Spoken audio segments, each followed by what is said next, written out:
এই ছোট্ট দোকানে আমাদের নিমকি মাখা পাওয়া যায়, আলু কাটা পাওয়া যায়, পাপড়ি চাট পাওয়া যায়, ফুচকা পাওয়া যায়, খাসির চর্বি দেওয়া ঘুগনি পাওয়া যায়। ঠিক আছে, এই ছোট্ট দোকানে নিমকি মাখা ফেমাস। এই যে তোমরা দেখতে পাচ্ছ ঘুগনি পাপড়ি দেখলে। এই যে বাইরে দেখো, বাইরে একটু আগে মেঘলা মেঘলা করছিল, এখন আবার রোদ উঠেছে। এই যে দেখো ঘুগনি বানিয়েছে আমার শাশুড়ি। এই যে দেখো, এবার আমি একটু খেয়ে দেখব কেমন হয়েছে। আমাকে দিয়েছিল। এই যে দেখো, ভালো হয়েছে, সুন্দর হয়েছে।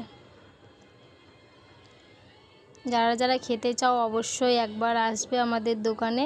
এই যে সন্ধ্যাবেলা আমি এখন সন্ধ্যা দিলাম, এই যে গোপুকে খেতে দিয়েছি। এই যে দেখতে পাচ্ছ সব কাস্টমার এসেছে, তাদেরকে দিচ্ছে। এই যে সব বাইরে দেখো। এই যে আমাদের মাঠে দুর্গাপুজো হয়, সেখানে এই যে প্যান্ডেল কমপ্লিট করছিল, আজকে ঠাকুর এনেছে। ঠিক আছে, এই যে সবাই হাই করছে, দেখতে পাচ্ছ তোমরা সব পুচকুগুলোদেরকে। এই যে দেখো উপরে, এই যে আমি, আমার বাবু।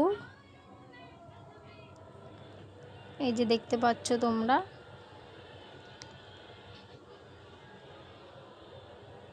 থাকবে না, বাড়ি যাবে বলছে। এই যে এটা একটা ভাই খুব সুন্দর ঢাক বাজাচ্ছিল, তার জন্য ভিডিওটা করলাম। সুন্দর বাজাচ্ছিল ভাইটা। এই যে দেখো তোমরা দেখতে পাচ্ছ দুর্গা ঠাকুর চলে এসেছে। এই দেখো অনেক মানুষ। এই যে দুর্গা ঠাকুর চলে এসেছে, এখন বরণ করছে ওই কাকিমা। এই যে আমাদের দোকান।